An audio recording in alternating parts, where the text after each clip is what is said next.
In 5.5, we're going to be looking at some right triangle trigonometry. And so let's kind of review some of our right triangle trigonometry that we are aware of. We know that little short phrase of so, ka, toa. And so we know sine is opposite over hypotenuse, cosine is adjacent over hypotenuse, tangent is opposite over adjacent. No big deal, you know this. So let's look at how we're going to apply it in this section. It says, given the triangle shown, find the values for each of the Trig's functions. And so what we need to do is we need to find sine of alpha, cosine of alpha, tangent of alpha, and then we're also going to do the reciprocals, cosecant, secant, and cotangent. And so you can see again, this is a non-calculator problem. And so they've given us all three sides of the triangle, and so we just have to remember SOHCAHTOA as we go. So if we know that sine is opposite over hypotenuse, and so that would give me 8 over 17.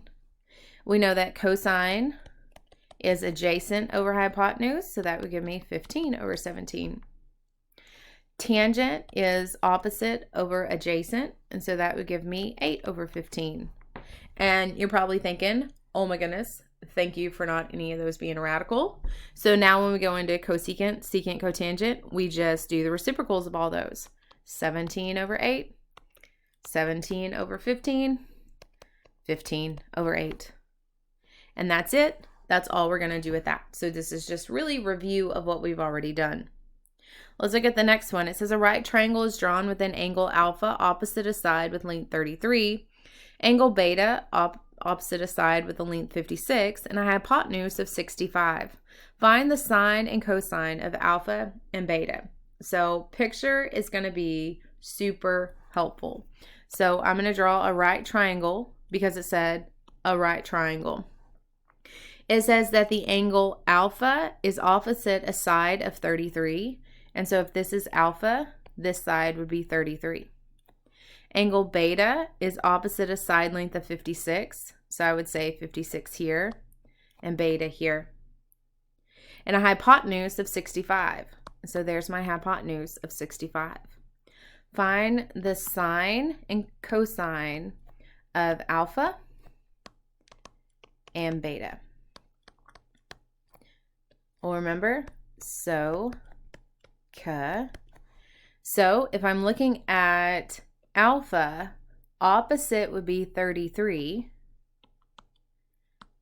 over hypotenuse 65. So cosine would be adjacent, so 56 over 65. Now if I change viewpoints and I'm looking at sine of beta, opposite of beta is 56, so this would be 56 over 65. And adjacent to beta would be 33 over 65. And so there is my right triangle that was drawn. This is amped up compared to example 1 because you need to be able to draw the triangle first. So just go slow and use the details that they give you. So just kind of a review with those first two, but looking at some other ones where they give us the three sides. And so let's move into the next part, function identities. Now, when you're looking at these, this is the two non-right angles of a right triangle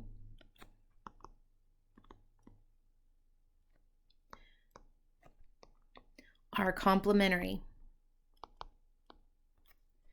And so they say, remember complementary from geometry, add to be 90 degrees, or we love those radians, pi over 2. And so that says the two non-right angles of a right triangle are complementary, meaning if I have cosine of theta, then sine of pi over 2 minus theta would be the same. If I have sine theta, then that means cosine of pi over 2 minus theta would be the same. And that makes sense because a triangle has 180 degrees. And so if we're looking at the two sides that are not right, they should total 90. But then we get this relationship between our sines and cosines. So here's how we can apply it. It says example 3, find x. So if cosine of pi over 6 is equal to sine of x, well, let's look at this. We know that x has to be equal to pi over 2 minus our given angle, just using this piece here. So minus pi over 6.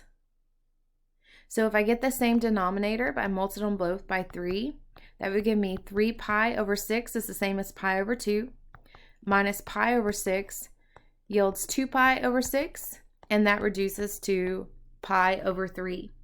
And that was using this first identity. Reverse, if we look at the sine of pi over 4 and we want to convert it to cosine, we know that cosine of pi over 2 minus theta would be equivalent. So we just use that. And so we say x would be equal to pi over 2. So this x is equal to pi over 2 minus your angle, and that's pi over 4. So common denominators would be 2 pi over 4 minus that pi over 4, just giving us pi over 4 as an answer.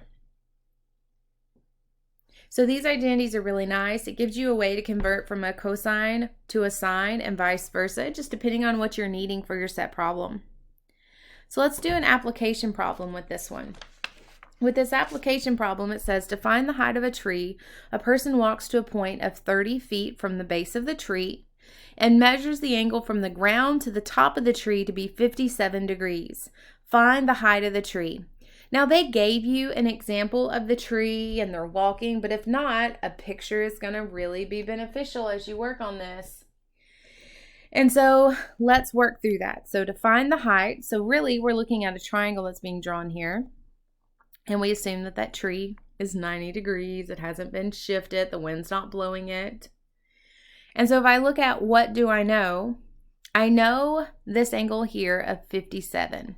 I know adjacent to it is 30. So I have an angle and I have an adjacent. And I want to find the height of the tree, which is opposite. So if I look at SO, CA, TOA, and I consider my trig functions, these two both have hypotenuse, which would be finding this value of length, and that's not relevant for my problem. So I'm going to use tangent in order to set that up because it's opposite over adjacent, using adjacent that I know and finding my opposite. So I would say tangent of 57 degrees is equal to opposite, don't know, over adjacent, which is 30. And I want to solve for x. So I am going to multiply both sides by 30 in order to cancel that, leaving me with 30 tangent of 57 degrees equal to x.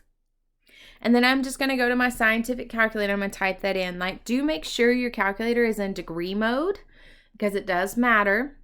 And once you type that all in, you should get x to be equivalent to 46.2 feet. But I wanted to show you this problem because I do not doubt your ability to type that in. But I wanted to show you how did I know to use tangent.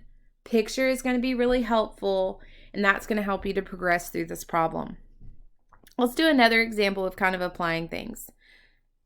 I got two more examples and we'll end the section. So it says find the length x, and they give us a nice little picture over here. So let's start with what we know and what we could figure out from here. Since the entire thing is x, let's break it into smaller pieces and maybe find just this piece right here, and I'm going to call it y. And the reason I want to start with just that small piece is because, like the previous problem, I have an angle, I have a side length, and so I can find the missing side length, and I'm going to do that again from tangent. And so the first thing I'm going to do is find that piece.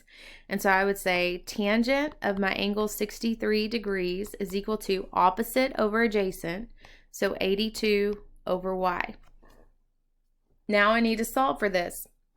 So I'm going to go ahead and multiply by y like we did in the previous problem, giving me y tangent of 63 degrees is equal to 82.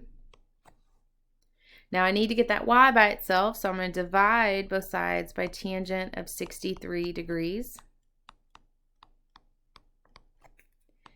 So y is equal to this calculation. Make sure your calculator is set in degree mode. That gives you 41.78. And so this would be this tiny little piece right here. So now we can set up something else. Let's set up and find this other triangle, because you can notice that we have an angle, an opposite side, and let me find this little piece here, and let's call that z. Because if I can find z, then I could say, okay, well then x, what I'm looking for, is equal to that y plus z, and I could just add the two together. So I'm going to do that here. So number 2, I'm going to say tangent of 39 degrees is equal to opposite over adjacent, and I'm going to solve the same way. So I'm going to multiply both sides by z. It gives me z of tangent of 39 degrees equal to 82. Divide by tangent of 39. So z is equal to, punch that in your scientific calculator, make sure you're in degrees, and that would give you equivalent to 101.26. And so now that I have y, I have z, I'm just going to add all that together. So I would say 41.78 plus 101.26. That's going to be my x, and that gives me a total of approximately 143.04. So again, we're using that tangent one, and although they gave me a really large triangle, I'm just going to break apart into 2 smaller triangles and apply what I know. Last problem, let's put all this together. It says a person standing on the roof of a 100-foot building is looking towards a skyscraper a few blocks away, wondering how tall is it. She measures the angle of declination from the roof of the building to the base of the skyscraper to be 20 degrees and the angle of inclination to the top of the skyscraper to be 42 degrees. So when you're talking declination, you're talking about going downward right here. If you're talking about inclination, you're talking about going upward from there. And they've been very polite, and they have given us a nice picture to help. You can see that this has created 2 right triangles, similar to the one we just did. We've just kind of turned it on its side. So the first thing I want to do is I want to find x. So the first thing I want to do is I want to find x in that problem. And so what I'm going to use my tangent again. Notice I have an angle, I have its opposite, and I want to find its adjacent. So opposite and adjacent is going to tell me to do tangent. So tangent of 20 degrees is equal to 100 over x. Solve just like we did before. So x times tangent of 20 is equal to 100, and divide. So x is going to be equal to 274.748. So that gives me this side right here. Then what I want to do is I want to, now that I have an angle and a side, I can find this side. Because at the end of this problem, it says, wondering how tall is it? So I know that this part is 100. So now I just need to find this part, and that will give me the total height. But I had to kind of start from the bottom one because that's where the information was. So part 2, we're going to find A. And so I'm going to say tangent of 42 degrees is equal to opposite A over my x, which was 274.748. Now I've retained that number in my calculator, so that's 274.478 times tangent of 42 degrees. I would retain that number in my calculator, hit times tangent of 42, make sure you're in degrees, and so A would be equal to 247.384. So then, if I take that, 247.384, and that's my A, and add 100 to it from this bottom piece here, that'll tell me my total height of my skyscraper is 347.384. So pretty neat little problem there, just applying your tangents. And this is why these trig identities and these trig functions are very handy moving forward.